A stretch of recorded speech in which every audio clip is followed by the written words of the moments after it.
Welcome everyone to Solomon's Crown. We got your boy Pop here, and we got your host Willie Man.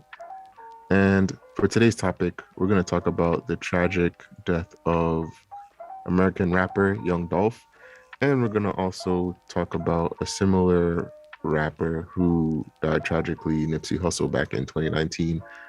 So, long story short, Young Dolph was an independent rapper, grew up in Memphis, Tennessee, a big hood in Tennessee, a big city rather in Tennessee. Um, he was known for his philanthropy. He did his own thing. He was big on independence, making money, empowerment for self. And from what I researched, from what me and Will researched, he had a long-standing beef with alleged Yo Gotti. It's alleged that they had beef, and he died tragically on November 17th. So, like 3 days ago, pretty much at the time of this recording.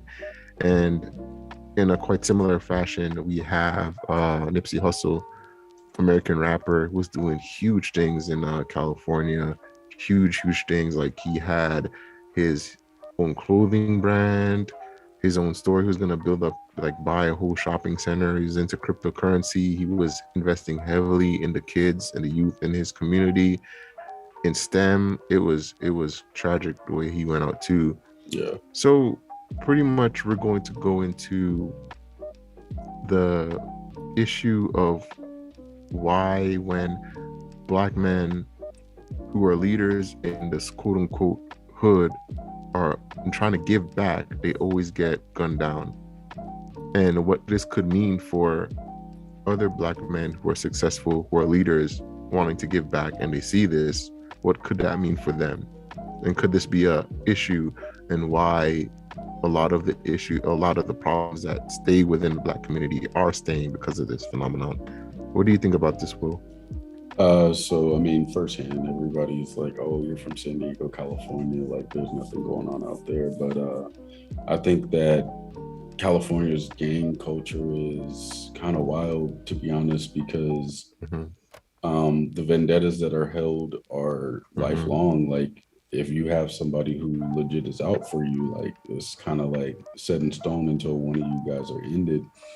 And a little background. I mean, I used to have a little bit of beef with dude in my neighborhood, and no matter what I would do, like, bro, like me and him had a couple altercations, and it was never anything that was gonna come to talking terms. Like, this dude literally had it out for me for the longest, and I just had no beef with him. But it's one of those things where it's like, I wasn't going. Like, I remember one night I was walking home from baseball practice, and him and his boy ran up on me, and it was just like, bro, like, I'm trying to go home. And he was like, nah, what's up? And it's just like they're trying to start altercations. I mean, luckily I have my bat on me and everything like that, because that could have went bad. I mean, the thing is, a lot of dudes aren't built for this type of community. Especially when, like, you have to stand your ground at a certain point. And I think that, I mean, I never had any ill mind towards them. I knew a lot of people in the community who I went to elementary school with and stuff like that. And even with them being like, nah, we mess with him, like, yeah, we know him, this and that. It was just somewhat, it always felt like it was a personal vendetta, because anytime we had an altercation, it was just like, I'm not budging. Like, bro, it is what it is. Like, we just don't have to handle this. And it never got that bad. And eventually I got out of my neighborhood and everything like that. But I mean, it goes back to even me being shot in my own neighborhood, where it's like, bro, I had no ill mind towards these dudes. I missed the bus walking home from work. It's like, what, maybe 1-2 o'clock in the morning. Because the buses in San Diego start running, like, I think like 11 o'clock at the latest, depending on what bus schedule you're on. I mean, the trains usually run to about 1 o'clock in the morning, like any other country. But after that, like, you kind of just got to get it where you get it. And like your mom always said, like, nothing good ever happens after 12, because the dudes that are out after 12 o'clock are not looking to taught, essentially. Yeah, they're Like, looking for, yeah, for sure, yeah. so that's the thing, is like me not even being gang related, like I still had to deal with these issues. So now think about somebody who's actually been gang related, who has people who are after them. I mean, we've gone to plenty of parties in San Diego where they got shot up, or like we left and then heard that they got shut up, because truthfully, like the area is so small. Like we had the four corners of death, as they used to call it, where essentially the gangs that had beef, there was one intersection for the most part that was like a center point. Like everybody kind of had to go through there. So four corners, depending on which direction you went, to determine which gang you were going to run into. And everybody kind of just like had their own territories and everything like that. But every once in a while, like there'd be a party, and associates would invite people and not knowing that people had beef and things like that. But that was the thing too, is like when you had it was mainly not the top members. Like the top members had a certain level of OG respect for each other, where it's like, yo, we got beef, we got issues, but like we had a party. I'm not trying to get into this tonight. Like, and it is what it is. And they just kind of like, all right, cool. We're just gonna be peaceful tonight. It was like common ground, like it was a no fight zone. But the thing is like when dudes are trying to come up in these gangs and they want that next level of respect, like they kind of just Yeah. don't care about that. Like, and I'd say California isn't. I mean, at least San Diego wasn't that bad, but like LA, Compton, like bro, Oh, yeah. like there's you just don't mess with it. I mean, we seen Kendrick Lamar talk about it. We seen Schoolboy Q. Everybody talk about it. Don Kennedy, Nipsey Hussle, like, and that's just something that has become a big problem in the gang society. Because I mean, think about why gangs were created in the first place. They were kind of meant to protect the communities. And people in your community, but then it got to a point where people were taking it a little too far as protecting their community, because then there was like fights going on. You see somebody from the opposite neighborhood, and then it's a lifelong beef. I mean, that's the same in the world around us, where it's like you have countries that have like beef, where it's like, yo, you killed my father, you killed my uncle, things like this, and they're never gonna let it go. And it's passed down throughout the generations and everything like that. But I think that this is a culture that needs to change for damn sure, because what are we really doing besides killing each other? Like,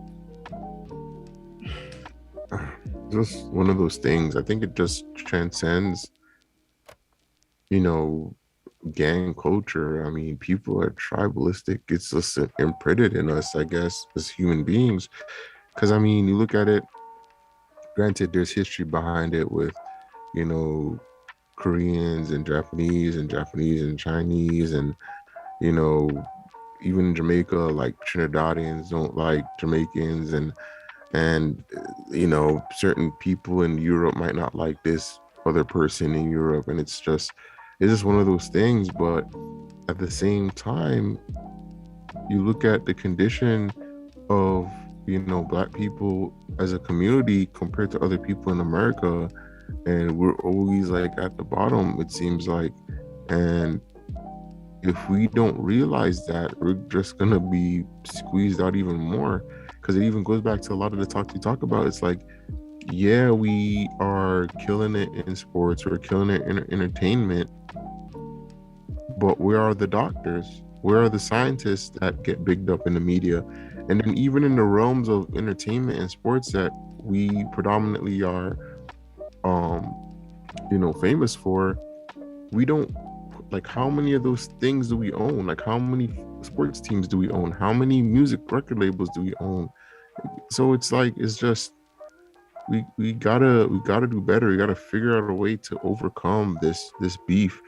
And again, just to go off on a little tangent. So like a lot, like, so I'm super interested in like, you know, crime shows and like narcos and stuff like that, because it goes back to what you were talking about. So California, in terms of the whole hip hop and gang culture, is super instrumental. Granted, hip hop, I believe, started in New York, like, you know, with Run DMC and Grandmaster Flash and all those guys. But in California as well, like because of the gang culture and everything, like the Bloods and Crips started in California, so it's huge over there. But as you said, those organizations came about after, I believe, the Black Panther incident, like when they got destroyed. So, with police brutality and all this stuff going on, they came about to pretty much police themselves against police brutality.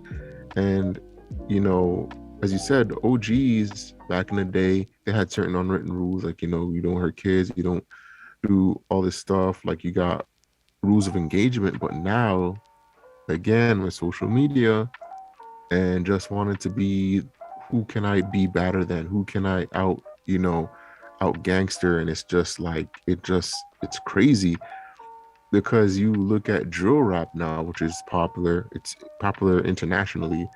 Ghana, we saw Like that a little bit, yeah, we see it like in where they Ghana. just like, Hmm. and the thing is like we talked about how like music influences people, and like the Yeah, drill rap has like really it's influenced evolved, that man. culture It's yeah. because they just see it as face value, like what the rappers and everything portray it as, and they don't realize that like it's a lifestyle, bro. Like it's not, it's Hmm. fun to have, but like these dudes are really out here most of the time doing all the things that they're talking about, and even if they aren't, they But it, are working towards becoming somebody like that. but it's crazy now because it's like, when I was about to talk about Chicago, where Mm-hmm. drill rap is big.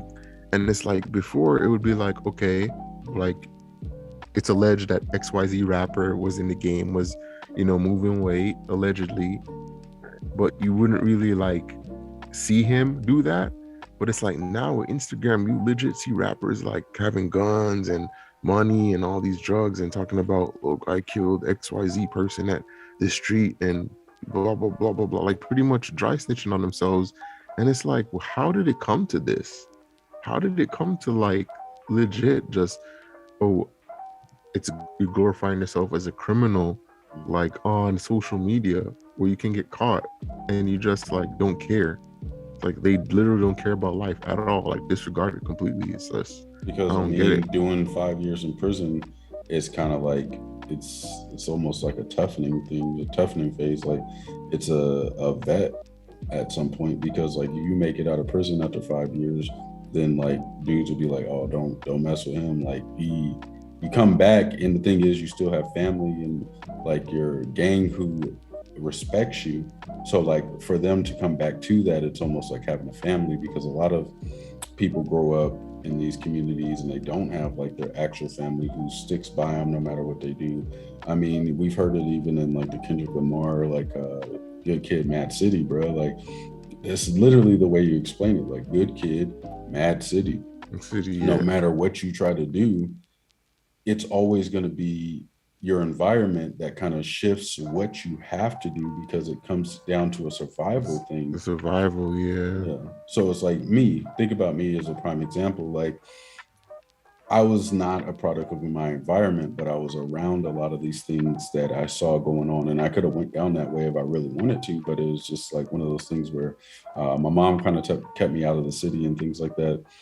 She put me in a lot of after school projects, basketball. I was on traveling basketball team for the longest, so like I wasn't even in the city half the time. We was up in LA, we was up in Irvine, things like that, and that was like on the weekends where these dudes are like hanging out at the park and hanging out with all these other gang members. Like I was traveling basketball, like I was fighting for my life Mm, against these other teams that were literally like, damn. bro, like they like we had some rivals that like the LA dudes, like they ball, bro, they ball. Like, and whenever we Yeah. went up there, it's like, oh, these dudes from San Diego don't know how to ball. My homeboy, like, bro, he was cold, bro. Like he was. They Yeah. hated him, bro. Like he would make a shot, like, bro, no matter what. And like nothing ever went to like fighting. I mean, you know how some events get like where Yeah, it's like yeah, yeah, fighting and yeah, stuff yeah. like that. But we've even seen like on the IG and stuff like that where dudes are having a basketball tournament on the streets, and then all of a sudden it's gunshots and everybody's running and stuff like that. And it's like, yo, at what point like are we gonna just stop this stuff? Like you can have an altercation and then not end in gunfire, but I Mhm. think that's the biggest thing is like people take disrespect a little more uh lightly than or like heavily than what it should be. Like at There no should be, point. yeah. And that's the thing. So we get back on the Nipsey Hussle situation where, granted, I mean, he's known gang member, things like that, like he'd been in the streets, but at one point in his life, he was just kind of like, I don't want to do this anymore, bro. Like, I can't do this anymore. Like, you're gonna die in these streets. So it's like, what do you want to die for in this lifetime? Do you want to die for a street name, or do you want to die for like what work and effort you put into it? And he was only getting Hmm. started, bro. Like he like was literally hitting a stride where like he could almost do no wrong. I mean, you saw him on TMZ, like, Yeah, man. Like, and people were still like, yo, he should have known better. But that's the thing too, is like I saw when one point where two interviewer two interviewers ran up on him and he was like, bro, like that's not what you do. Like, bro, like my past, my history, like dudes running up on me, like he's like, you lucky I didn't shoot you. Like, because yeah, that's really what it be, bro. And it's I mean, PTSD, man. Like, it's legit, like PTSD. yeah. Like, don't do that. I mean, even me, like, I mean, we walk at night in like different neighborhoods and stuff like that, and you always got to be on your P's and Q's because when they catch you slipping, they catch you slipping. And this is a prime Yeah. example. Like, bro, young Dolph, like going to get cookies, bro. Like, and that wasn't the only thing. You said that Yo Gotti's what grandma's house or mom's house got shut up too. Like, this Yeah, was like, like this is not the only incident. Apparently in 2017 he was shot up in his car. No, not in his car. He was shot and he mm, was in critical condition.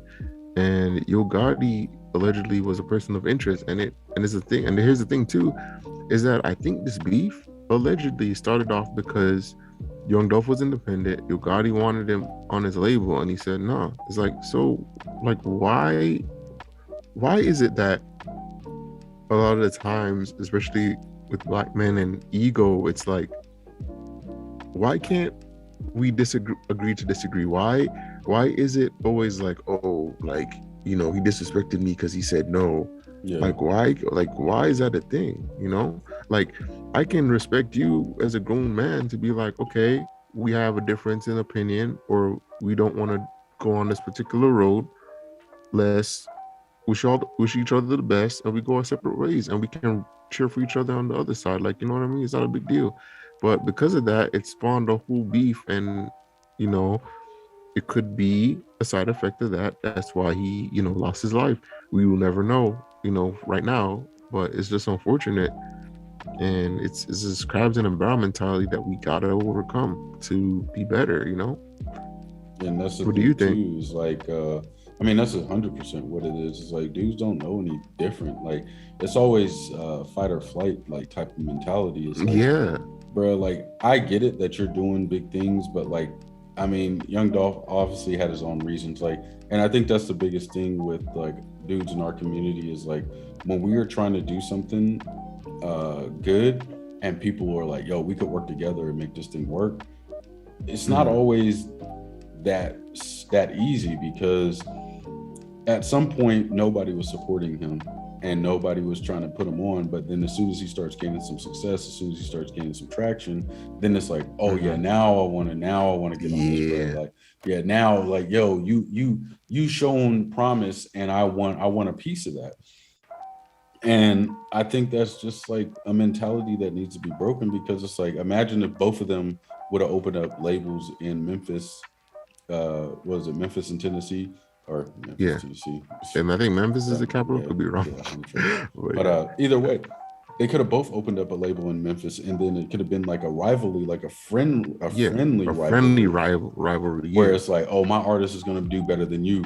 And then they could have had like a collaboration where it's like, okay, I'm going to take my artist and you take your artist, and we have like a hip hop battle, or we have like a record yeah. Like a release, something like versus. that. Yeah. Yeah, exactly. And that's the thing, is like these dudes aren't looking at the bigger pictures because I think a lot of things come into mind, especially like ego and things like that, where it's Hmm. like, okay, I'm getting money too. So what are you trying to say? Like, and it's just like they take that as disrespect, and the Yeah. disrespect is just, it's not worth it in the end. I mean, Nipsey Hussle had his crew. I mean, he messed with Dom Kennedy, and that was like kind of like a prime example. Like Dom Kennedy has been releasing music in the West Coast and things like that. And even E40, like E40 used to put everybody on game back in the day, and even still now, like if you listen to E40, everybody's always talking about like, oh, tell me when to go, things like this. But it's like, Yeah. bro, like you gotta listen to his other music, and that's the thing is like, I listen to E40 like all the time, bro. Like he'll literally put you on game, and look at what he's doing. He's got his own tequila, he's got his own wine. He's putting all of the stuff in the stores that we shop at normally, like Hmm. Albertsons, like Safeway, all these places that like, oh, I can see it, and nobody talks about that. I mean, Same with Master P too, but everyone clowns him, and it's like, bruh, like, like, oh, you because think he you're make just gonna start a liquor brand? Like, yes, bro. Like, I even thought and about going into the tequila company because, like, mm, bro, I've talked to my homeboys, and I guess like where tequila is made, it's based off of one like Mexican city. yeah, it's a one city. Yeah, What is it made of? It's like a spiny aguava, agave, right? something like that. But yeah, I think it's big business. It's probably hard to get into because it's super controlled. Yeah, Um, it's essentially a monopoly, is what they said. yeah, Because I was like, oh well, can you grow it anywhere else? And it's kind of like the perfect storm there. And it's like you have to. But that's the thing. Even Young Jeezy went in the business with Avion tequila, and hmm that popped off. Like he promoted it and everything like that. So it's like he's still getting a piece of that pie. And I think that black ownership, is good, but you have to start somewhere, bro. Like you have to hmm start someplace and build yourself up to that. I think a lot of people expect that when you're successful that everybody's supposed to support you and just get behind you whenever you have like this idea that you're chasing after, and it's never going to be like that. Like, and that's the thing is like you said, it's like, yo, we do sports, we do music, we do all these things that are predominantly black, but they don't have the ownership to everything. yeah, we And don't I have the think ownership. we talked about a little bit about Tory Lanez and how he has his own royalties because he's releasing his albums on the digital market, and Yeah, the NFT thing. he made $1 million in like 90 seconds, bro. Like that's the thing. That's just a baby step in the bigger picture, because even though Hmm. he will always go down as the first artist to do that, as far as like hip hop and rap goes and things like that, and the ripple effect of that is what will make his music grow, is what will make his music more valuable. And like Nico was Hmm. saying, is like depending on what number you got, will, I mean, it could change Yeah. drastically.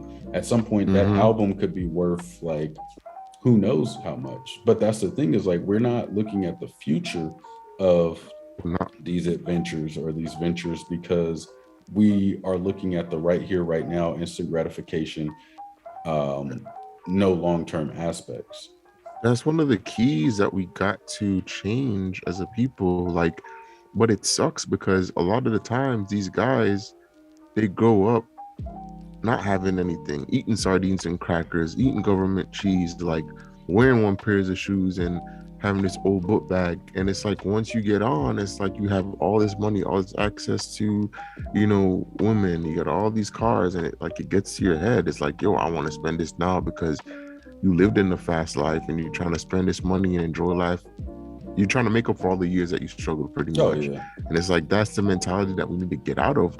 Like, yeah, no one is saying don't enjoy your money. Like, fly to those countries, eat that fancy dinner, drive an expensive car, but be cognizant of what you're trying to set up for your kids' future, what you're trying to set up for your community. Because once your kids shine and they have their backative and they have their legacy set up, and then you can like pretty much put your other family and your community on, it makes a yeah. ripple effect See, that is just brings up everyone. But but that's the thing is like it's yeah. generational things. Like it's not like, because the thing is like you look at most rappers, like as soon as they get a deal, as soon as they get something, what do they do? Go buy a car, go buy a house, go buy Hmm. chains and stuff like that. And I think it was somebody from No Limit. It was either Master Hmm. P or it was Manny Fresh. No, I think it was Juvenile. But Juvenile talked about like once they made like what was it? Not back that ass up. Like all the Yeah. money that was coming in, like they had like 3, 4 houses, this, and that. Hmm. PD Pablo, I think he talked about it a little bit too. And it got to a point where they didn't realize, like, bro, like you got to pay taxes on all these things. And Exactly. you think like what let's say property taxes are what, 10%? 10% of Mm-hmm. $1 million house is $10,000. So now you have five houses. So you're paying $50,000, $70,000, even $100,000 in taxes on a Mm-hmm. house that you potentially only live in for like 3, 4 months out of the year. So it's like, what could you have done with that 70,000? And I think that's the goes back to like educating Yeah. people on the way money works, just because a lot of the old school rappers were not hip to what it took to gain and withhold or maintain wealth. And Well, that's they why were a lot rich. of, yeah, that's why a lot of the younger generation now is kind of like, yo, I want my royalties. I want to And my own my music. masters. Yeah, Yeah. all that stuff. Yeah. Like, think about Roos, like he releases albums, he's independent. He doesn't even release albums anymore. He releases like one track a week and he's still making money off of it. But he Mm-hmm. owns everything. And that's the thing too, is like these artists could invest in building their own studios, hiring their own engineers, hiring their own producers, and working out of their houses. Like you buy $1 million house, why not build a studio in there and work out of your Exactly. basement, Exactly. bro? And then everything that you create from that point on, because you have your record label that you put music out for. But I mean, most of these artists, when they die, they had like more than like 50, 60, 100 tracks that they could have released, that could be collab, that could be remastered, like all types of things. Just put a feature on a track. They could be featured on somebody else's track and still be getting paid for it. And Mm-hmm. that's like a big thing with me, like a little peek into like my future endeavors is like my plan is to get a house and then build a studio in my own house and just make music like that. I mean, granted, there's still a lot that I need to learn about music, but I also have people that I know that make music, that if I have a place where it's like, okay, yo, you come into my house for the weekend or something like that, like, yo, let's get in the studio, teach me what you know, and then we go from there. So it's one of those things that, while they, I feel like these artists pick up too late what they need to be doing, and that's not even Mm-hmm. anything that they can help because of how they were raised, how they were grown up. Once you, like, I think us as a community learn from mistakes more Mm-hmm. than we learn from preemptive education, as far as Yeah. like, okay, so what is this $1 million house? I mean, think about Akon. Like, he still lives comfortably and he's still building a whole city in Africa. And he had like his rule where he's like, if I'm gonna go buy $100,000 car, like I need to have like $1 million in the bank, because, and that's what it means to like enjoy your money. Like, why would I buy this hundred Exactly. thousand dollar car if I don't even have $1 million in the bank? Like, yeah, I got 500,000 and it'll drop me down to 400,000. But like, if you invested that 100,000 that you put into that car, you could have made $1 million. Yeah. So Exactly. Facts. Um. So it's just one of those things where people, like, we just need to be able to understand, financial education, be more savvy with our money. And when it comes on to the young Dolph and Nipsey Hussle situation, it just had me thinking, like, is it really worth it as a successful black man to invest back in our communities? Because it's like these guys, they seem like they tried their hardest to do so, and it came back and bite them. And a lot of people on one side might say, oh, you see what happens, like, because you have a lot of other rappers that, like, once they got money, they were out. So is it one of those things where you gotta wait until you get to a certain status and a certain, like, tax bracket, like a Jay-Z tax bracket, where you're damn near untouchable to go back, and you kind of send money from a distance? Or should it be one of those things where we just keep on going back at it immediately, back into the hood, and just hope for the best? Like, what do you think? uh, we'll leave this open to the viewers at this point, because I just don't have the answers, bro. Like, I mean, I'm trying to understand why somebody with that stature, that amount of money, that type of influence would want to still be a part of everything that is in their past. And truthfully, I dealt with Mm-hmm. that a little bit when I was younger. the whole like wanting to go back to San Diego. Like I got money going into the military and everything like that, and I was just like, yo, like I kind of want to just go chill and do the things that I never got to do. But then the more and more that I started to travel, I started to realize that I could do a lot more in other countries for far less money and build better experiences. But we only got about 30 seconds left to wrap this Yeah. up. So we'll just leave it open to the viewers and see what they have to say. But until next time, we'll All right. catch y'all. Peace.